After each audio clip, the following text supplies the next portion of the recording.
Halo Bapak Ibu semuanya, ketemu saya lagi dengan Dr. Roni Tambah di channel Anak Sehat dan Berkualitas.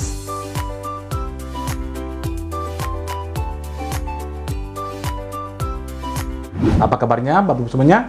Saya doakan kita dalam kondisi sehat selalu.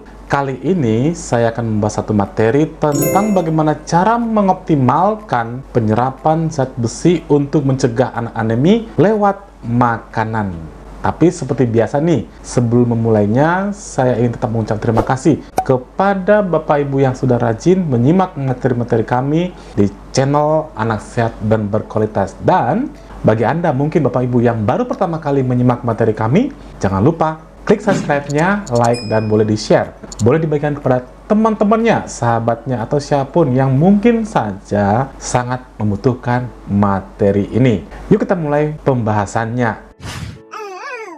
Jadi Bapak Ibu semua, seperti yang sudah kita ketahui, angka kejadian anemi pada anak masih cukup tinggi. Menurut banyak berita atau literatur mengatakan di Indonesia lebih dari 40% anak-anak masih mengalami yang namanya anemia ini. Padahal keadaan anemia ini sangat berpengaruh pada yang namanya kejadian anak yang sering sakit, aktivitas jadi tidak maksimal, dan juga kecerdasan dan sistem imunnya jadi tidak maksimal. Anemia ini ada banyak sekali penyebabnya, dan yang paling banyak yang akan kita bahas kali ini adalah anemia karena kekurangan zat besi. Tubuh kita, tubuh bayi khususnya ya, itu mendapat zat besi ada mungkin dari 4. Yang pertama adalah pada bayi baru lahir mendapatkan sumber zat besi dari ibunya ketika dalam kandungan. Kita ingat bahwa ibu hamil itu biasanya akan mendapatkan tablet zat besi. Nah, tujuannya bukan hanya pada ibunya, tapi untuk kontribusi modal zat besi pada janin yang dikandungnya. Itu yang pertama. Yang kedua adalah dari ASI. Dari ASI itu zat besi yang dikandungnya itu lebih mudah diserap dibandingkan dari susu formula. Nah, itu yang kedua ya. Jadi bayi Anda yang sudah menyusui, tetaplah menyusui bayinya. Yang ketiga dari makanan. Nah, ini yang akan kita bahas, bagaimana sumber makanan yang didapat dari zat besi dari makanan ini bisa dioptimalkan penyerapannya sehingga dapat mencegah anak anemi. Yang keempat adalah dari suplementasi, yaitu biasanya dokter akan meresepkan zat besi tambahan yang mungkin diberikan pada beberapa indikasi. Kita fokus pada sumber zat besi dari makanan. Bicara tentang bahan makanan yang mengandung zat besi itu dibagi dua. Yang pertama adalah sumber besi heme, dan yang kedua adalah sumber besi non-heme.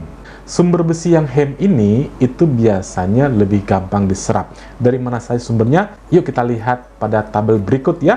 Misalnya dari hati sapi, hati ayam, dari daging-dagingan ya, misalnya daging sapi, atau daging merah yang lain, daging unggas, atau bagian yang berwarna gelap, tuna, ikan, udang, tiram, dan juga kuning telur. Sedangkan besi non-heme itu kebanyakan berasal dari nabati. Kita lihat pada tabel, yaitu berasal dari sayuran hijau ya, misalnya brokoli, bayam, sawi hijau, dan juga asparagus.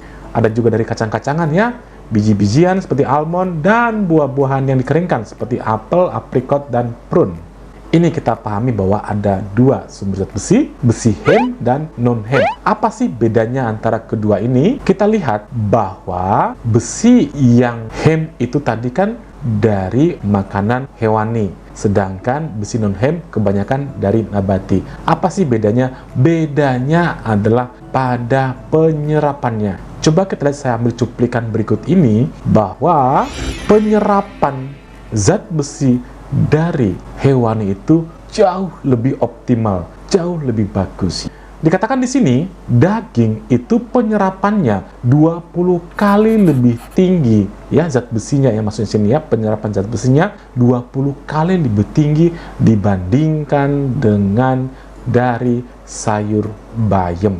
Bisa kita bayangkan bahwa sumber-sumber zat besi heme tadi yang dari hewani itu penyerapannya jauh lebih optimal. Itu alasan yang utama. Yang berikutnya kita lihat bahwa ternyata apa saja sih yang bisa meningkatkan dan apa saja yang bisa menghambat penyerapan zat besi ini. Kita tahu bahwa yang namanya besi heme tadi, besi heme yang dari daging-dagingan tadi itu tidak terpengaruh oleh makanan lain dalam penyerapannya. Berbeda dengan zat besi non-heme tadi, yang terutama dari nabati tadi. Penyerapannya zat besi yang non-heme itu bisa ditingkatkan apabila pada saat makan ada yang namanya sumber vitamin C, ada daging, protein, dan lain-lain. Sedangkan faktor-faktor yang bisa menghambat penyerapan zat besi non-heme ini, misalnya fitat, ya dari kacang-kacangan, ya dari biji-bijian, fosfat, kalsium misalnya dari susu, dan juga serat misalnya dari batangnya sayur dan sayur-sayuran yang lain. Ini yang mesti kita pahami, bahwa zat besi non-heme ini ada makanan lain yang bisa menghambat penyerapannya. Penghambat lain misalnya teh, kopi juga ya, dan lain-lain, ini juga bisa menghambat penyerapan zat besi non-heme ini. Demikian Bapak Ibu semuanya, bagaimana sih sumber zat besi dari makanan? Bagi dua, heme dan non-heme. Bagaimana kita untuk menyikapi bahwa untuk meningkatkan penyerapan zat besi dari bahan makanan sumber zat besi non-heme ini bisa kita tingkatkan. Semuanya tentunya untuk mencegah anak kita dari anemi. Mudah-mudahan materi ini bermanfaat bagi semuanya. Salam sehat. Dadah.